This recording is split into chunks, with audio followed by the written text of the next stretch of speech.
Health tips நேயர்களே அனைவருக்கும் வணக்கங்க. இரவு நேரத்தில் இந்த 7 உணவுகளை சாப்பிட்றீங்களா அப்படின்னா இந்த வீடியோவை ஸ்கிப் பண்ணிடாதீங்க.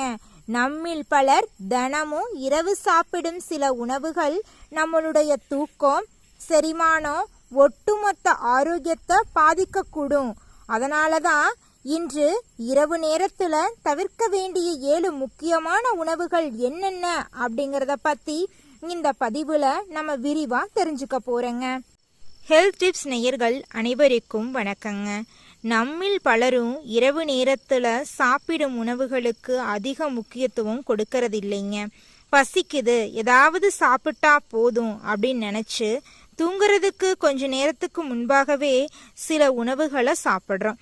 ஆனால் இரவு நேரத்தில் நம்ம சாப்பிடும் சில உணவுகள் செரிமானத்தில் சிரமம், வயிறு உப்புசம், நெஞ்செரிச்சல் மற்றும் தூக்கத்தில் தொந்தரவு போன்ற பிரச்சனைகளை ஏற்படுத்தலாம். அதனால் இந்த வீடியோவில் இரவு நேரத்தில் முடிந்தவரை தவிர்க்க வேண்டிய உணவுகள் வகைகளை நம்ம தெரிஞ்சுக்கலாங்க. அதிக எண்ணெய் பொரித்த உணவுகளை சாப்பிட்றத முதல்ல நீங்கள் தவிர்க்கணுங்க. முதல்ல பஜ்ஜி, போண்டா, பூரி, சமோசா, சிப்ஸ் போன்ற அதிக எண்ணெய் உள்ள உணவுகள் இவற்றை இரவு நேரத்தில் அதிகமாக சாப்பிட்டா வயிறு நிறைந்தது போலவும் செரிமானம் மெதுவாக இருப்பது போலவும் உணரலாங்க.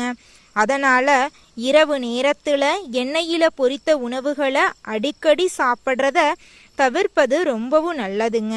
அடுத்ததாக இருக்கக்கூடிய உணவுப் பொருள் என்னன்னு பார்த்தீங்கன்னா பர்கர், பீஸா, சிக்கன் ஃப்ரைட் ரைஸ் போன்ற ஃபாஸ்ட் ஃபுட் வகைகள். இவற்றில் அதிக கலோரி, உப்பு, கொழுப்பு இருக்குங்க.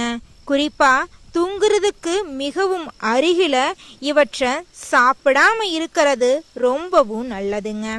இரவு நேரத்தில் அதிகமாக காரம் சேர்த்த உணவுகளை சாப்பிட்றவங்களும் இருக்காங்க. ஆனால் சிலருக்கு அதிக காரமான உணவுகள் நெஞ்செரிச்சல் அல்லது வயிற்று அசௌகரியம் ஏற்படுத்தலாம். குறிப்பாக ஏற்கனவே அசிடிட்டி அல்லது ஹெட்பர்ன் பிரச்சனை இருக்கிறவங்க இரவு நேரத்தில் காரமான உணவுகளை குறைத்து கொள்வது ரொம்பவும் நல்லதுங்க. சாப்பாடு மட்டும்தானே, காஃபி குடித்தா என்ன அப்படின்னு நினைக்கலாம். ஆனால் காஃபி, சில டீ வகைகள், பானங்கள் சிலருடைய தூக்கத்தை நிச்சயமாக பாதிக்கலாம். அதனால் இரவு நேரத்தில் தூங்குறதுக்கு முன்னாடி காஃபி, அதிக அளவில் பானங்கள் குடிக்கிறத தவிர்ப்பது நல்லதுங்க. அடுத்து குளிர்பானங்கள் மற்றும் அதிக சர்க்கரை உள்ள ட்ரிங்க்ஸ் எல்லாம் குடிக்கக்கூடாதுங்க. இவற்றை இரவு நேரத்தில் குடிக்கிறது நல்ல பழக்கம் கிடையவே கிடையாதுங்க. குறிப்பாக தினமும் இரவு உணவோட சாஃப்ட் ட்ரிங்க் குடிக்கும் பழக்கம் இருந்தால் அதை படிப்படியாக குறைத்து கொள்ளலாங்க. அதற்கு பதிலாக சாதாரண தண்ணி போன்ற எளிய தேர்வுகளை எடுத்துக்கொள்ளலாங்க. அதிகமான சாக்லேட் மற்றும் இனிப்புகள் இரவு நேரத்தில் சாப்பிட வேண்டும் என்று தோன்றும்போது சிலரும் சாக்லேட், கேக், ஐஸ்கிரீம் போன்ற இனிப்புகளை எடுத்துக்கொள்கிறாங்க. அதிகமாகவும் அடிக்கடியும் இவற்றை சாப்பிட்றது நல்லதில்லைங்க. இனிப்பு சாப்பிடணும் அப்படின்னு தோணுச்சுன்னா அளவோடு எடுத்துக்கொள்றது ரொம்பவும் முக்கியங்க.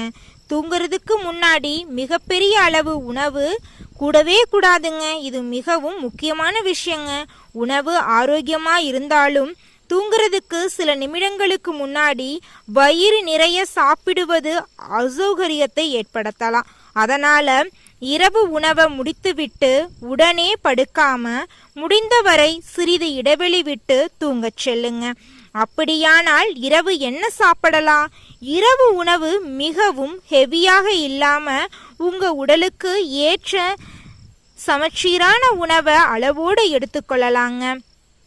உதாரணமாக காய்கறிகள், பருப்பு வகைகள், முட்டை போன்ற புரோட்டீன் உணவுகள், தேவையான அளவு சாதம், மற்ற முழுதானிய உணவுகளை சேர்த்து கொள்ளலாங்க. முக்கியமானது என்னன்னு பார்த்தீங்கன்னா உங்களுக்கு ஏற்ற உணவு மற்றும் அளவை தேர்வு செய்யணுங்க. இந்த உணவுகளை இரவு நேரத்தில் சாப்பிட்டாலே அனைவருக்கும் பிரச்சனை வரும் அப்படின்னு அர்த்தம் இல்லைங்க.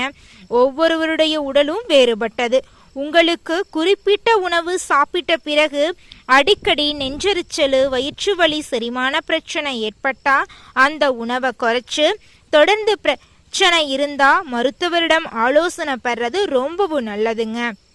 நண்பர்களே, ஆரோக்கியமான வாழ்க்கைக்கு நாம என்ன சாப்பிட்றோம் என்பது மட்டும் முக்கியமல்லங்க, எப்போது எவ்வளவு சாப்பிட்றோம் அப்படிங்கிறதாங்க ரொம்பவும் முக்கியமான விஷயம். உங்களுடைய உடலை ஆரோக்கியமாக வச்சுக்கோங்க.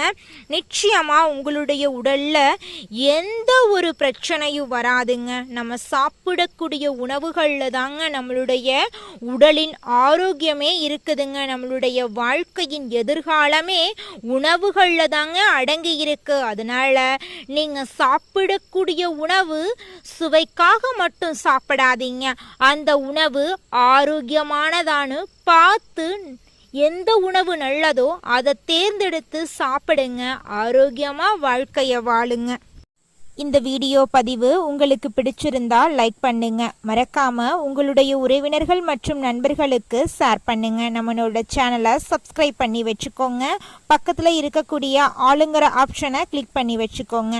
அப்பத்தாங்க நம்ம சேனலில் போடக்கூடிய ஒவ்வொரு ஹெல்த் டிப்ஸும் உங்களுடைய மொபைல் ஃபோனை உடனடியாக தேடி வருங்க. அடுத்த வேறொரு ஹெல்த் டிப்ஸில் சந்திக்கலாம் நேயர்களே. நன்றி, வணக்கங்க.